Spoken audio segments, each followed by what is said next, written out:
voor het gezicht van Serhuisterveen is het toch wel een beetje beeldbepalend.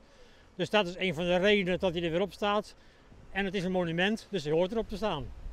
De tjerkentoer van de ministertjerke in Serhuisterveen stiet weer te plak.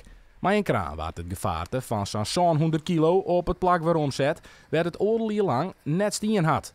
Ja, best spannend, want de aanloop was lang, 1,5 jaar om hier te komen. En nu die er eenmaal staat, ben ik blij dat hij er staat. Alleen, we kunnen beelden maken, maar hij is vanmorgen erop getakeld. Maar hij staat erop, maar je kan hem amper zien. Want de steigers die nemen nog wat zicht weg.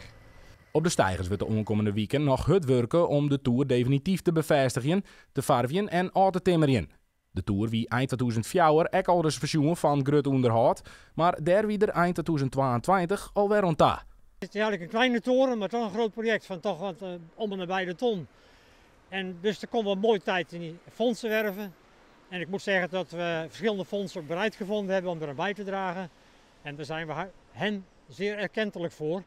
Maar al met al heeft het dan wel een tijdje geduurd. We hadden in ieder geval in december al de toezeggingen, zoveel toezeggingen dat we zeiden van bouwen.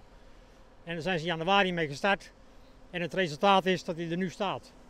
Van Loenen hoopt dat de tjerkentoer nog een kofje langer mee kan als 20 jaar.